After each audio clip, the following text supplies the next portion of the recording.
right. And with that, we are ready to bring you the run of Yogho Yogho by Janglestorm. So Janglestorm, when you're ready, take it away.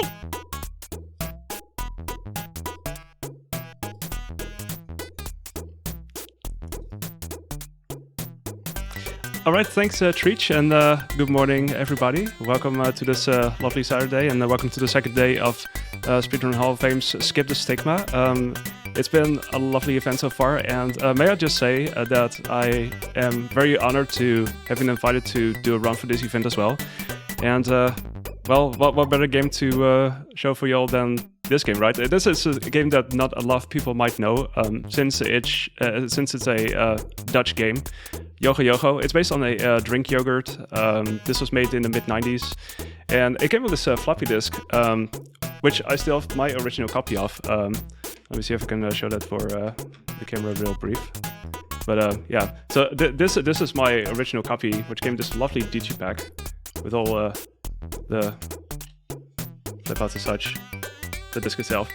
And yeah, that was what I played back then, and years later I decided to speedrun it. So yeah, that's what you're going to be seeing here today, and happy to show this off y'all. And I'm not going to be here on my own. I'll have a co-commentator who also has been doing a lot of work in this speedrun. So yeah. Can you introduce yourself? This game is a treat, so I'm really looking forward to this run. And Janglestorm is a fantastic runner at this game, and yeah, keep your eyes open. There's a lot to take in here. That's a very good one. Yeah, keep your eyes open. There's going to be some things to be seen here. Yeah, speaking of, let's just run into this, and we'll talk some about it as we go into this. So time starts as soon as I select a new game, which is going to be in 3, 2, 1, go. There we go. So this is basically a game with items that you have to collect. It's also a specific certain item that you need that's like, I guess, yogurt drink adjacent. So in this case, we wind up collecting these cow spots for a prize cow that's been missing them. And yeah, there's a couple of them. But you see that's take enough. Note of that grandma that we just saw. We'll be seeing her later. Yep. There's gonna be some grandmas in this game as well. Yeah, I love the visuals of this. I mean, there's so much going on. And yeah, I mean, and it's over. First level done already. I mean... Yeah, it's very quick, yeah. Here we are in the first bonus stage. These are actually required. There's no way to skip them. But the devs were good enough to include a 1-up in each of them. So it's actually very useful to go through this, because we will use every single 1-up that we get. So we'll have actually more than one, and all those will also be very handy. But you'll see that hopefully later on as well, if I manage to grab all of them. That's a cool thing about 80% is it's very low in downtime, but it makes for a very exciting speedrun. Here we go. Okay, level 2 basically starts with an out-of-bounds jump, no big deal. that's a somewhat recent addition to the run. It cuts out a decent amount of this second level, and actually it cuts out the part of the level that I dislike the most. So it was a really nice find. Yeah, for sure, yeah. There's been some developments. I remember when I was first playing this, these jumps weren't even a thing to begin with. And as you can see, sometimes it's kind of tough to get them. You have to sort of wrap around that formation of rocks there, but at least we still got there pretty quickly. But yeah, in the beginning, when I was first running this wasn't even a thing, but there was already some work done routing-wise, but what has happened ever since has been pretty incredible, honestly, and it's really brought down like literal minutes from this game. Yeah, it's been a lot of fun watching this game evolve over the years. I mean, our speedrun leaderboard is pretty small, but I will say that most... There's been more runners, yeah, but still... most runners on the board actually contributed something to this run, so I mean, that's really cool. Yeah. Oh, by the way, we were just collecting cauliflowers for this girl named Betty, who is supposed to prevent the sea from, you know, flushing or whatever. It's very specific lore, but yeah, we just have to collect cauliflowers because she's hungry, and cauliflowers are pretty nice. So yeah, level 3 is a little bit frostier. It's not as item collection heavy. We just have to grab this pan, and we have to use it to unfreeze a certain door or a certain series of dials. Yeah, we have to turn up the thermostat because someone left it too low, and it's caused the front door to ice over. And also, yeah, Bear Party, Party Park, you name it. There's some really good gems in this game too. This is probably one of the best gems, but I think they're all really good. Yeah, absolutely. And you also might notice that Janglestorm is picking up keys. Those are very important as well. For pretty much any door that you try to go through, you need a key to get through it. So keys are very important to route out the game. They do respawn pretty frequently as well on certain occasions. It's pretty handy. Okay, let's see if I can do a swag jump here. Easy every time. It's not necessary for the speedrun, it's just fun to show off, really. You can jump over that one platform there. It doesn't really matter for the bonus stages because they're all on a fixed timer anyway, since they do last at least 30 seconds. Sometimes longer if you pick up more clocks. So we try to prevent that for the speedrun, but yeah, otherwise it's gonna be at least that amount of time that you spend there and where you can grab certain items. Alright, Jangle, what item are we picking up on this level? Yeah, we're picking up worm butts here. Yeah, but well, I think it's translated as worm butts. So this is a bit of a specific level once again, where we have to do a thing in order to do a thing. So in this case, there's a windmill that's gone stationary. We have to make it turn again. So what do you do? Well, you have this llama who you're supposed to feed worm butts so it can start farting, and so the windmill can turn again. That's basically what's happening in this level. I love it. Which I realize is very specific. It's kind of like you can imagine that the people who were making this game had this throw stuff to a wall kind of approach and see what sticks, and they just had all kinds of ideas really, and that was pretty much one of them. And it's also kind of like there are some things that are inspired by the commercials that this brand had back then, and we're talking about the mid-90s, so you can imagine those are quite some interesting commercials. You can look them up on YouTube if you want to. There's some interesting ones. Yeah, highly recommended. It's all this visual imagery that you're seeing in the game is in the commercials, but a live-action version of it. So yeah, check them out. Yeah, also it should be pointed out, this is a game that was actually given away for free at the time, and well, considering that, it's actually a very competently made game, very fun to play, very responsive, so it's way better than it probably has any right to be. And it was a lot of fun to play back then when I was growing up. And as a speedrun, as it turns out, it also has some really cool speed tag here and there. Yeah, a lot going on. And this bonus level in particular can be a little scary if you get caught up in this sort of pinball section at the beginning. You get bounced around a lot, yeah. It can be a thing. Alright, this is where the stages get slightly bigger, so this is like a Dracula-themed level where we have to collect 9 coins. And then we have to actually do this boss fight and then get a key to rescue Grandma, because Grandma got kidnapped by Dracula. Speaking of Grandma. Yeah. We'll be seeing Grandma shortly, and this has to be my favorite level. Partly because of how long it is, and I mean it's very varied. You move all over the map, and there's like lots of little different areas. Like we'll be seeing this. Oh, nice! I got the key grab. That's actually even more recent strat that we've been trying to work in, or yeah, at least we're trying to do that.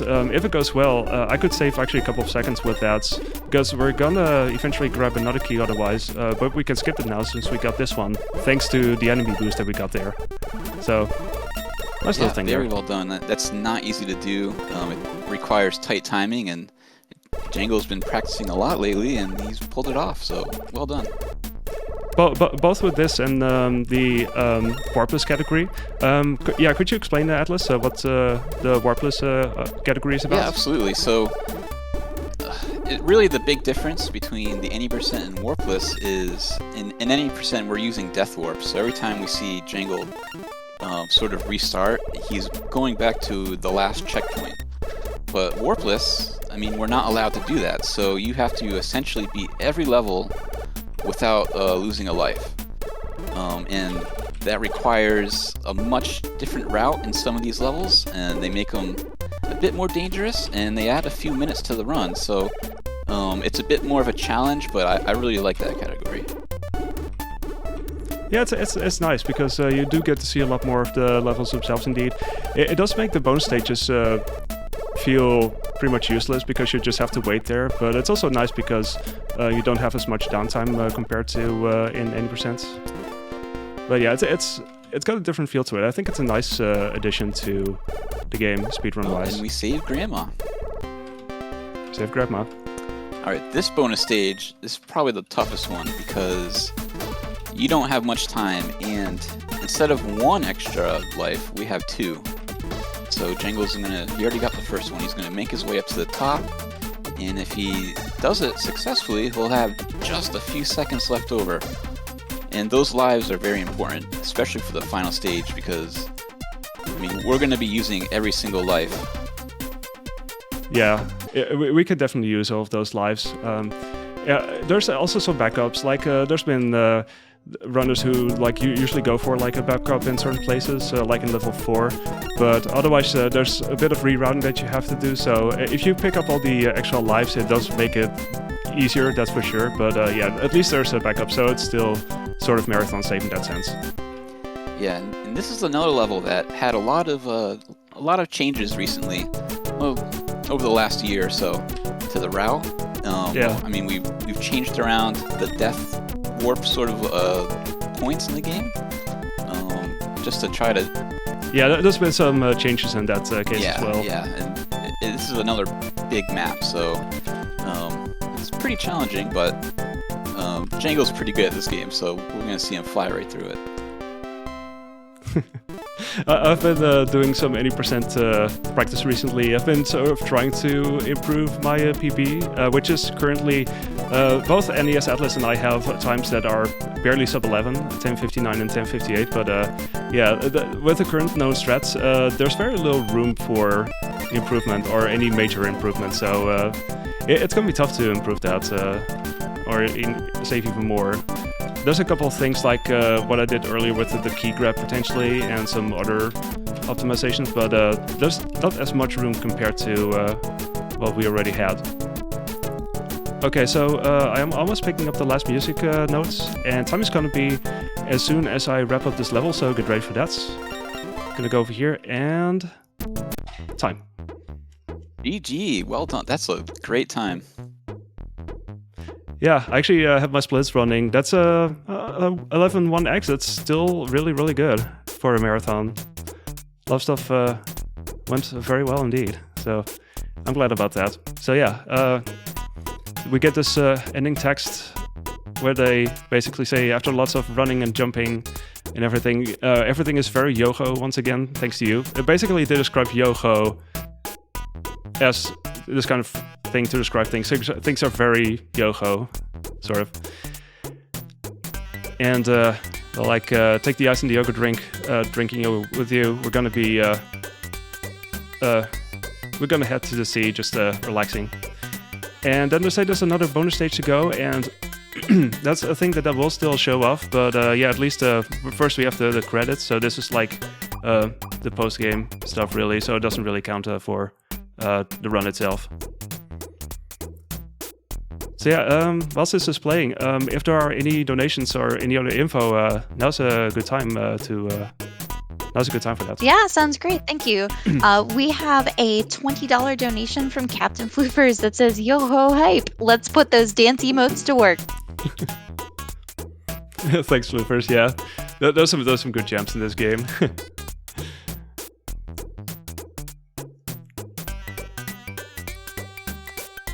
Yeah, this game It's been fun learning this. If you like to learn an MS-DOS game, I could definitely recommend picking this one up.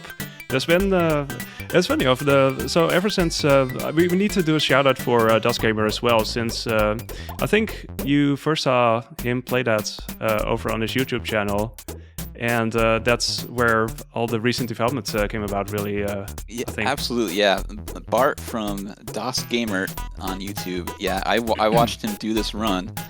He was going for the speedrun record, and he got it. And this was a couple years ago, and so Yeah. that got me into the game. And then I found Janglestorm trying to take his record back, and that's how I met Janglestorm. So, yeah, a lot of memories with this game. It's really cool times.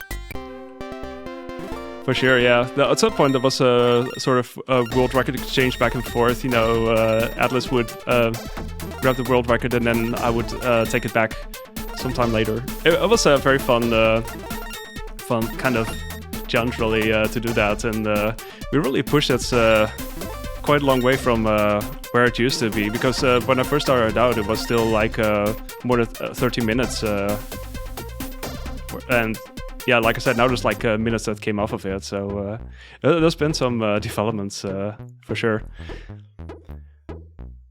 All right, yeah, so that was the bonus stage. It's a tiny thing afterwards. You can improve your high score with that. I didn't get enough of a high score to make it onto this board, but oh well. At least, yeah, that's the game for all of y'all. This is exactly what you needed for your hype levels. Yeah, hopefully everybody enjoyed this Saturday morning thing, for sure. I can imagine a lot of people see this for the first time, they're like, what is this even? And well, it's definitely a thing, that's for sure. But I'm very glad that I got to show this off for y'all, and thanks again to the Speedrun Hall of Fame for inviting me to run this game. It's an absolute honor to be part of this opening event, and yeah, be sure to keep donating for NAMI. It's a very good cause, and as someone who greatly values mental health, as I do, I imagine most of you, if not all of you, do. It's absolutely a cause worth donating for, and it's really good to see all of the money that already has been raised. So yeah, let's see where else we can get to this weekend. At least there's going to be a couple more, a lot more really awesome runs. So yeah, I hope you stick around and get ready for even more cool runs. And yeah, also thanks again, Atlas, for joining me on the co-commentary. It was a pleasure. It was my honor. Thanks for having me. And yeah, everyone enjoy the rest of the show. There's some really cool games coming up today. Yep, go check it out, and I'll be signing off. I'll be throwing it over to the host, so thanks once again, and we'll see you around, I guess, so take care.